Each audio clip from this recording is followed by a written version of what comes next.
Yes, खुलुमबाय कामसार बर' सेनजों सबैखौबो गोसो गोथारै बरायनाय जाबाय दिनै मोनसे टपिक लानानै फैदों बे टपिकआनो जाहैबाय 2024 मायथाइयाव HSLC एग्जाम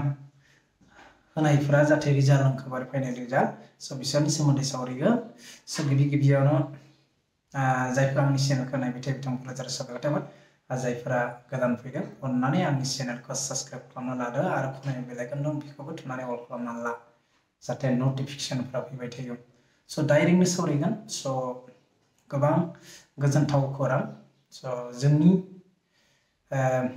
STP केटेगरि जोंनि ST केटेगरियाव हाइस्ट पार्सेन्टेज लानाय मोनबाय देग्लाय पास जानाय एबा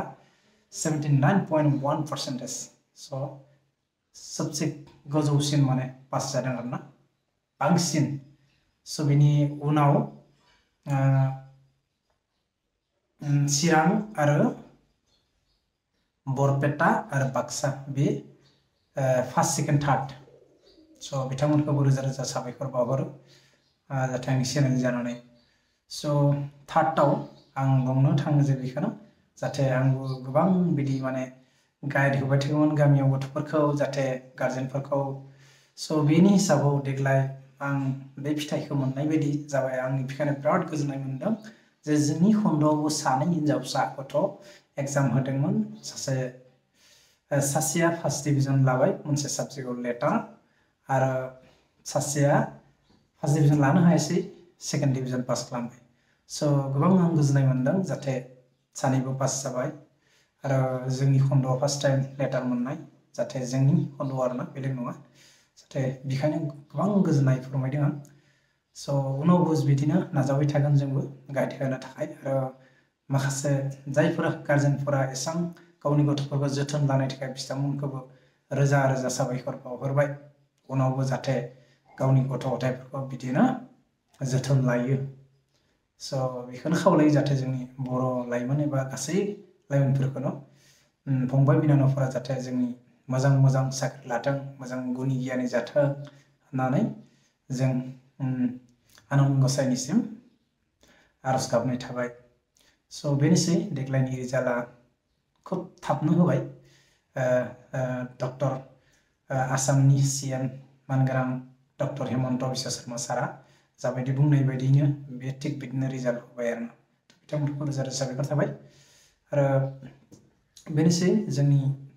आरो देग्लाय 5 नम्बरसिम अनलि टप 5 लाखिदों बिथां बेफोराथ' जोंनि सनितपुराव गैया बिश्वनाथ जरहाट बेलेग बेलेग डिस्ट्रिक्टफोराव ओंखारबाय जेबो नङा जों जायखिजाया पास जादों बेनो गोबां गोजोनथाव खौरां स' बेनोसै फोरमायनो थाखाय जों दिनै बे टपिकखौ बानायनाय जाबाय स' इयुनावबो जाहाथे जों बिदिनो मोजां मोजां जोंनि फंबाय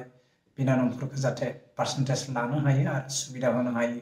स' बेनि थाखायनो बयनिसिमबो गावनि गथ'फोरखौ जोथोन लानो थाखाय खावलायनाय थाबाय आरो बुंनांगौआथ' गोबां दं बेनोसै बाखि बहा बेसेबां पार्सेन्टेज बयबो ससियेल मिडिया प्लेटफर्माव नुदों स' बेनोसै आरो जायफोरा जोंनि फंबाय बिनानावा फेल जाबाय बिथांमोनखौबो जाहाथे गोसोखौ बिदि लोरबां जाना आं खावलायो जाहाथे बिथांमोना नेक्स्ट जुदि सुबिदा मोनो नोंथाङाबो मोजाङै प्रिपेयार जानानै जाहाथे एग्जामखौ होयो स' एसेबां लोरबां जानो जेबो नङा आरो बायसान्स जुदि पास खालामनो हायाबाबो जेबो नङा गोबां खामानि दं मावनो हायो जाहाथे मेट्रिक पास खालामबा जे संसारखौ दानो हायो बे नङा स' खायफाया हायो खायफा हाया बयनिबो माइन्डफोरा एखे नङा स' खावलायनाय थाबाय स' जोबनायाव बेनोसै जुदि माबाफोर गेना गोरोन्थि खोथा बुंबायबा निमाहा बिनाय थाबाय आरो लोगोसे जायफोरा आंनि चेनेलाव बेसेन गोसा समखौ बाहायनायनि थाखाय आंनि गोसो गोरबोजों रोजा रोजा साबायखर थाबाय आरो जायफोरा आंनि चेनेलाव गोदान फैदों अननानै प्लिज साबस्क्राइब खालामना लादो आरो खनायाव बेल आइकन दं बेखौबो थुनानै अल खालामना ला जाहाथे गोदान गोदान नटिफिकेसन मोनो आरो आंबो दावगानो थाखाय सुबिदा मोनो हारिनि थाखाय ओनसोलनि थाखाय जोंनि लाइमोनफोरनि थाखाय खामानि मावनो एबा मटिभेसन होनो थाखाय खाबु मोनो स' गोलाव खालामना दिनैनि टपिकखौ बेयावनो फोजोबनाय स' बाय बाय सी यू नेक्स्ट ब्लग